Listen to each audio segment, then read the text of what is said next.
Hello all, this is Halloween, and if you love costumes and Halloween as much as I do, you may want to subscribe because I'm going to be showing you how to make some really awesome costumes without breaking the bank, maybe even using some items you already have at home. For today's episode, we are doing none other than another Lucille Ball costume. This one stems from one of the most famous episodes ever made. It was episode number 36. It aired on September 15th, 1952. Some of you may know it as the one where Lucy eats all the chocolates. Or maybe some of you call it the conveyor belt episode. Or there's those of you that might refer to it as the chocolate factory episode. Yes, my friends, today we are going to be recreating job switching, which is actually the official name of the chocolate factory episode. So it was called Job Switching, and it was the first episode on season 2 of the I Love Lucy show. Let's get started.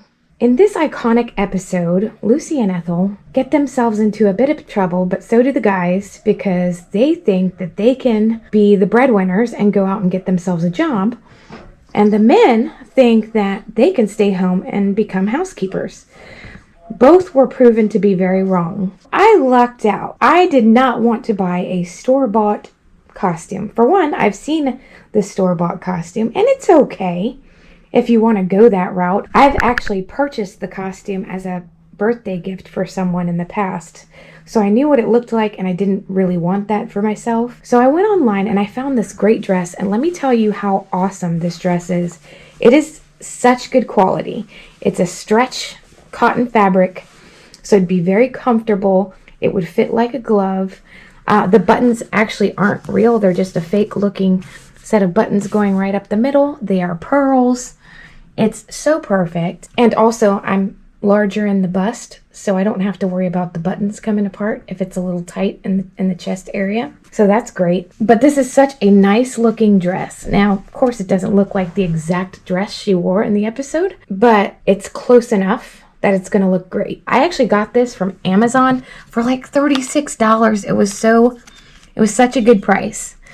And it's from Gowntown. I'll put that down in the description below, so if you're interested in buying the same dress, you can go ahead and grab it. I do recommend that you don't wait until Halloween or a week or something prior to your event. It does take about 3 weeks to ship. Keep that in mind. The earrings, I had a pearl drop earring. Lucy would likely be wearing studs, but I had these beautiful pearl drops that I'm going to wear. And then, of course, you have to have the pearl necklace because she always was wearing pearls. She had a double pearl necklace, but I don't have a double pearl, so I'm just using my single pearl necklace. I have these beautiful white cage shoes. Now, technically, Lucy probably would have been wearing flat. She didn't wear heels a lot in the show. You'll most of the time see her wearing flats or a very low heel. I thought they were perfect for the look. It did take place in the 1950s, 1952. This is a great shoe that would have been worn in that time frame. I have a nude pair of pantyhose. I always wear pantyhose, that's optional. And then I bought this hat, also from Amazon. I think it was like 12 bucks or 14 or something like that. It was a great price for what it is. Again, very good quality. It even has in the back, it has elastic, so if you have a huge head like myself, you can just kind of pull it around. It's not fitted or anything, so.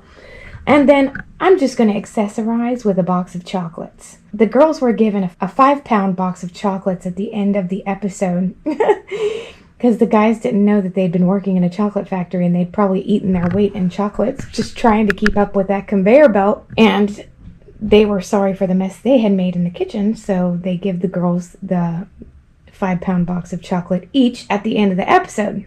So I thought if you were going to accessorize, you could carry around a box of chocolates, or even have like a heart-shaped purse that looks like chocolates. Or you can even take a regular, like a shoebox or something like that, and just write chocolates on it and draw a picture of some chocolates. Anything like that if you wanted to accessorize a little bit with your costume. That's the whole costume.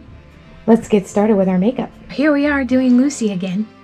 I kind of decided that every year in April, I was going to do kind of a memorial episode for Lucy because she actually passed away April 26th in 1989. And if it weren't for our birth and death dates overlapping, because I was born in 81 and she died in 89, so she was still actually on the earth when I was born. If it wasn't for that, I'd think that I was Lucy reincarnated. Just because. I'm probably going to do a Lucy every year in April, so you can always be expecting that. And of course, we're going to do all of her most famous looks. This one, almost every time, like, because I have Lucy tattooed on my wrists, and this is Lucy and Desi. Or if they ask me, or if we get to talking about Lucy, and they always talk about the Chocolate Factory episode. Oh, my favorite episode is when she's eating all those chocolates. Oh my god, it's hysterical. And it is. It's a hilarious episode. There are so many great ones. One of my favorites was the one we're kind of talking a little bit about. The one the movie was made around. The recent movie with Nicole Kidman. Fred and Ethel fight. That one was hilarious. That's one of my favorites of all time. I'm going to be doing this. You can expect a Lucy every April. Until I run out of ideas. But that won't be for a while. It probably will never happen. Right now, I'm just going to put a foundation on. This is an easy makeup. I already had my hair done. So how I do my hair, and I talked about this in my last Lucy episode from last year, is I roll my hair. It's damp, almost dry. When I roll it. After I wash, I wait for it to start getting dry, and then I start rolling it on sponge curlers, and I sleep on those overnight.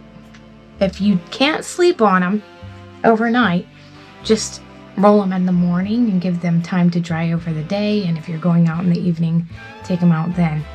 I always sleep on them because my hair is very resistant to curl. And then you can do it with combs, or you can do it with bobby pins. I had combs today, so I just, brought it back and stuck the comb in on each side, and then I pinned it wherever the comb didn't, reach or whatever, and pinned it all the way around. It's almost like a little mohawk, comes up. It's kind of a lot like a mohawk. If you want to see a little more of how I do that, I actually take the rollers out and everything in the other episode that I did last year, which is Lucy's Italian movie episode, where she's stomping the grapes. The episode was called Lucy's Italian Movie. There's a little bit of a tutorial on that if you need it, but it's pretty simple. So no big deal. No big deal at all. I went and I broke down, and I've been using the Kat Von D foundation, but this is like my go-to. I like this better. I'm getting older and my skin is drier, so this is the CoverGirl Olay Simply Ageless, and it's got the hyaluronic acid, vitamin C, and you can get it at Walgreens, and it's like a third of the price of the Kat Von D stuff, and it's just better. It's better for my skin. I love that stuff. I'm gonna put a little powder. Lucy didn't really wear powder, or at least she says she didn't, but I'm gonna do some powder because I like powder. I like a matte finish. I don't like to look greasy or something, shiny. Remember how the ladies used to always say, I'm gonna go powder my nose. I'm gonna powder my nose. That meant I gotta go take a dump. I'm not. I don't really know. But it probably did sometimes. It probably did mean that. It's just a nicer way to say that. So next time you have to go to the bathroom, just tell everybody you need to go powder your nose. I'm sure we'll be fine. Foundation is on, and if you'll notice, I did put in blue contact lenses. Some things are necessary when you're going to be Lucille Ball. Now, again, if you have sensitive eyes or eye problems or anything like that, don't use colored contacts for costumes. It's going to look just as good without it. It's just something that I do. I kind of started doing it years ago, and I just can't stop. It just adds another element to the costume. But it's going to look great with or without it, especially if you're watching this video. Nobody loves Lucy as much as me, so you're going to look great. I'm sure there are some Lucy lovers. There's a lot of Lucy lovers out there who maybe even are more Lucy lover than me. But I just, sometimes you just don't think that's possible. For Lucy, you're going to need eyelashes, of course. Now, this is a must. You have to have eyelashes. You have to. I was going to tell you about these. I actually went to Walgreens, and they were having their after Christmas sale, and I bought all of them because you could see they were $9 originally. They were on sale for $2, And since I'm doing costumes all the time, I constantly am needing eyelashes even though I use them over and over. So I bought all of them. There were like 5 packs that I bought. Pretty cool. I mean, when they're $2, it's a no-brainer. And you get 5 pair in each box. So I'll probably have eyelashes for a few years now and I won't need to buy anymore unless I need some kind of crazy eyelashes that you just can't get all the time. You're just gonna need the typical stuff. You know, if you like powder, go ahead and use powder, foundation, blush. You're going to need an eyebrow pencil and what might do a little bit of a cat eye, not much. And that's basically it. We're gonna do our bow lips. For that, I'm using my Gwen Stefani Give for that, and also a lip liner so that we can do the bow. I'm gonna get started with my brows as I usually do, and let's do this like I normally do. I just went ahead and watched the chocolate episode, job switching, the Chocolate Factory episode this morning, and man, did I laugh hard. It is a hilarious episode. But as I was watching, I was going, you know, when they're in the factory, Lucy and Ethel are in the factory, and they keep getting switched into different areas of the factory, and neither one of them is doing a good job in any of those areas, and that's when they end up together at the conveyor belt. I was wondering, you know, the part where she's in the area of the factory where they are taking the nougat and they're dipping it in the chocolate and they're putting it aside, like they're making the chocolates. And she's trying to talk to this lady next to her who's deeply professional and not saying anything to Lucy. So Lucy's basically having a conversation with herself. And then she was just trying to make a friend, and this lady wasn't having it. So as she's dipping the chocolate, there's a fly buzzing around the room. And she's making these funny faces. Her eyes are all wide open and she's looking around for this buzzing fly, you know? And then finally the fly lands on the lady's face and she whacks it. She takes a whack at it and it starts this chocolate fight, you know, between her and this other lady who hasn't said a word to her even now, even still. And she gets chocolate all over her and all over her face because this woman just swatted back at her with her hands full of chocolate, and Lucy swatted back at her, you know. So it turns into this like chocolate fight. And it didn't cross my mind, but when I was reading the Stephen Camphor book called Ball of Fire, which is her biography, and it's great if you ever want to get it. A lot of the things that I know and have relayed to you come from that book that I read. But back when Lucy was a coat model for Hattie Carnegie in New York, she would have regular dates out. She was a beautiful young lady, of course. She got courted quite a bit, and people would want to take her to dinner. Well, it's said in the book that she recalled not only one time, but on several occasions, somebody who was taking her out on a date might have a fly or a mosquito land on their face. And she had no problem smacking them in the head. You know, she would just haul off and smack them right in the head to get this mosquito or fly or whatever it was, some kind of bug. And what's so crazy about that is that back when I was younger, I was always a little bit of a clown myself. So when I was in high school, this is long before I ever read this book, I thought, oh my gosh, that'd be hilarious. That'd be like comedy gold if I see a mosquito on somebody, I just swat them in the face. So I actually used to do that myself when I was in high school. If I ever got the opportunity, I did it. I'd just smack somebody in the face. I'd be sitting at the coffee shop and like a fly would land on them or like a mosquito. I only had the opportunity to do it like once or twice, but I did do it. And it was hilarious. So I was wondering if the idea for that came from her recollection of doing that to people when she was younger. I guess I'd have to ask Lucy Arnaz if she knows. It's comedy gold. So you know, you're saving somebody and it's also funny. So if you ever get that opportunity, take it because it's hilarious. Obviously don't do it to an enemy or anything like that. They're gonna think you're trying to start a fight. But like one of your friends or something, if that ever happens, just go ahead and swat them across the face. It's so funny. Eyebrows, a little bit of a cat eye I'm gonna do. We're going to work in the factory, so I don't think I'm gonna worry about any eyeshadow today. Just a little bit of a cat eye, and I really don't do this any particular kind of way. I just go in with it and go at it until they're even. It's also going to make the eyes look a little more round, having that bit of accent. And I do go under a little bit, very lightly.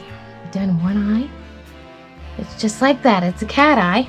I'm going to do the other eye off camera, but another thing I'm going to show you that I'm going to do here is I'm going to use a white liner, and I'm going to go on my waterline with that. I've been having problems with my GoPro. I have a bad battery, and now the thing that you use to pull out the battery just broke off, so I can't get the battery out. So I'm having issues with that. I'm trying to get a new battery, and I don't know what model I have, so that's so fun. All right. Ooh, I'm gonna have to go back and do that line again. We're doing a white liner on the bottom lid. I do want to do a light black line there. Then we're gonna do a blush. I'm gonna do one side, and then what we do to one side, we'll do to the other. Like I was saying, the boys bought the girls in the episode Job Switching a 5-pound box of chocolates in the end of the show. Like, you know, they felt so bad for destroying the kitchen, and not knowing that the ladies had been working in a chocolate factory and eating their weight in chocolates, they went ahead and bought them chocolates, because all ladies love chocolate, right? It was a bad idea at the time. But what I was going to say is, I thought that maybe this square box of chocolates that they presented to the girls in the end of the show was because maybe they didn't have the heart-shaped boxes that they now have today, and that's what the chocolates came in. So I did a little digging, and I found out that actually the heart-shaped box was the brainchild of Cadbury Company, and it was released for the first time in 1861. So the heart-shaped box for candy has been around for a very long time, long before Lucy was even born. So pretty cool, I thought it was. Anyway, I'm gonna go ahead and do my bow lips since my camera's been dying on me. Let's do our bow lips. Now, this is another thing about Lucille Ball. You'll notice that any pictures that you see up close, and girls are doing it a lot now, but she would draw outside of her natural lip line quite a bit to get that bow lip. That is not the shape of my lip, but it's the shape of hers. But she created that, and it became her signature. So that when she would do the spider face, you know, the spider face, you know, they called it spider face, and it exaggerated that spider face quite well. I don't think that was her intention in the first place, like to begin with, but it became great for the spider face. In earlier pictures, it's not as pronounced a bow lip, you know, when she was younger. This is something like the red hair she kind of came up with later to make herself an original, and she really was. The spider face actually became a thing when she was doing her radio show, My Favorite Husband. I want to say there was a studio audience involved in that too, but she would make this spider face, like, you know, and it became a thing, and they called it the spider face on that show, and she later carried that into the I Love Lucy show. So if you didn't know what that face was called, now you know. There is our Lucy mouth. And I'm gonna go ahead and do my other eye off camera, and then I gotta also put on my eyelashes, and when the next time you see me, I'll be Lucy, all dressed up and ready for photos. Let's go make some chocolates.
Thank you so much for joining me again today. I hope you loved this week's episode. There's many more where that came from, so make sure you are subscribing to the channel so you don't miss anything, because this year is going to be serious. I got a lot of really cool stuff coming up that I think you're going to love. So please remember to like and share the video, and I'll see you next time.